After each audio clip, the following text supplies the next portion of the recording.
اس میں دوستوں میں آپ کو مرزا صاحب کے کلام کے متعلق کچھ اس کے ایک دو نمونے بتاؤں گا، جس کے بارے میں پھر آخر میں کہ مرزا صاحب اپنے کلام کے متعلق کیا کہتے ہیں، کہ ان کا کلام کیا ہے اور وہ کہاں سے آیا۔ مرزا صاحب نے جو کچھ بھی اپنی کتابوں میں تحریر کیا، جو کچھ لوگوں کو کہا، اس کی اس سے بیشتر بھی بہت سی جھلکیاں آپ کو دکھائی سنائی جا چکی ہیں۔ مرزا صاحب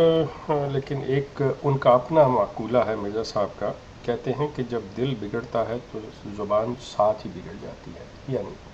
اگر کسی انسان کا دل بگڑتا ہے تو اس کی زبان بھی بگڑ جاتی ہے۔ یہ ان کا آسمانی فیصلہ کی کتاب میں سے۔ اس کے بعد مرزا صاحب اپنی کتاب حجت اللہ میں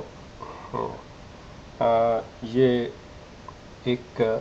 ان کے مخالف عبد الجبار تھے، عبداللہ غزنوی اور شیخ نجفی، جن کا تعلق شیعہ مسلک سے تھا، ان کے بارے میں مرزا صاحب کچھ اس طرح سے اپنے خیالات کا اظہار کرتے ہیں: تو کمینوں اور سفلوں میں سے تھا، مردود اور بدبختوں کے طریق پر چلتا ہے، فاسقوں کی طرح تو زندگی بسر کرتا ہے۔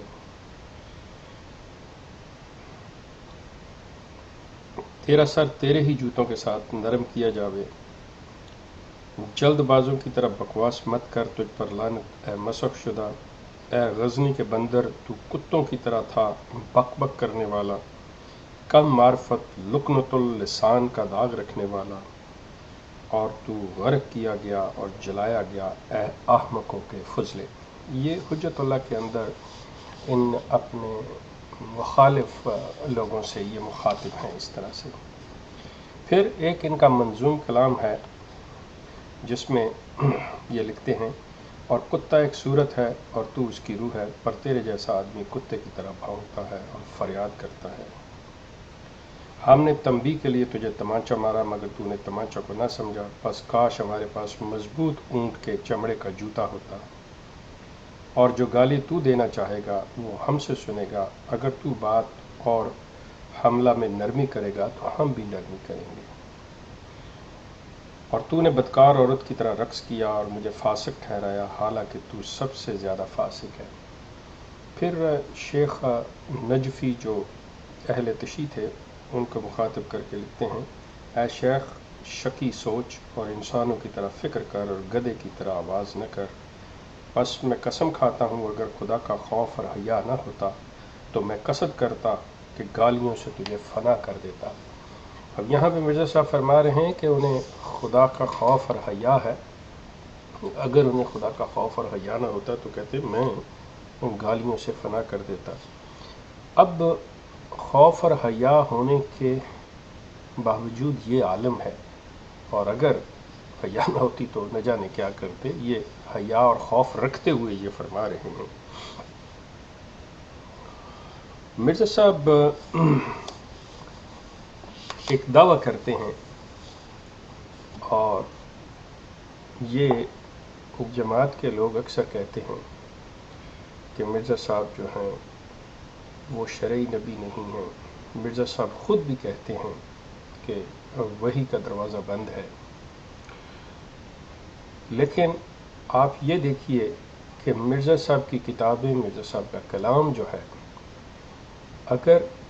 مرزا صاحب یا مرزا صاحب کے ماننے والے یہ یقین رکھتے ہیں کہ قرآن خدا کی آخری اور مکمل کتاب ہے، اس کے بعد کوئی کتاب نہیں، تو غور کیجئے مرزا صاحب کے ان الفاظ کے اوپر جو مرزا صاحب یہ دعویٰ کر رہے ہیں۔ مرزا صاحب اپنی کتاب رسالہ تحفۃ الندوہ میں، جس کی روحانی خزائن کی جلد 19 ہے اور اس کے صفحہ 95 پہ تحریر فرماتے ہیں: یہ کلام جو میں سناتا ہوں یہ قطعی اور یقینی طور پر خدا کا کلام ہے، جیسا کہ قرآن اور توریت خدا کا کلام ہے۔ اب آپ خود اندازہ کر لیجئے کہ اللہ تعالیٰ کہتے ہیں کہ دین مکمل ہو گیا۔ یہ قرآن مجید فرقان حمید جو ہے یہ ایک مکمل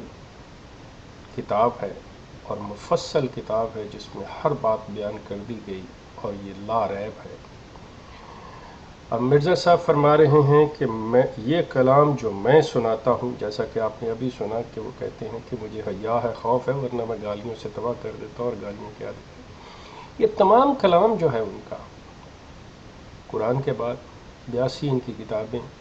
اور ان کی حیثیت کیا ہے؟ یہ قطعی اور یقینی طور پر خدا کا کلام ہے، جیسا کہ قرآن اور تورات خدا کا کلام۔ احمدی دوستو، اس کی بھی تعویل آپ دیکھ لیں، یقیناً آپ کو تعویل ملے گی جب آپ پوچھنے جائیں گے اپنے مربیان سے، عمراء سے، کسی سے بھی، تو وہ آپ کو اس کی تعویل دیں گے اور آپ وہ تعویل سنائیں گے۔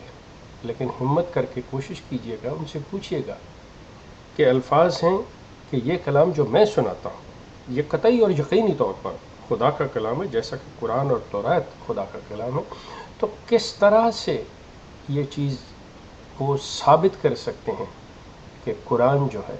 وہ آخری کتاب ہے، قرآن جو ہے وہ اللہ کا آخری کلام ہے؟ کیوں کہ یہ کلام جو وہ بتا رہے ہیں اس کی حیثیت وہی ہے جو قرآن اور تورات کی ہے، بالکل اسی جیسا اور قطعی اور یقینی وہ کہہ رہے ہیں۔ اگر کچھ غور کر سکیں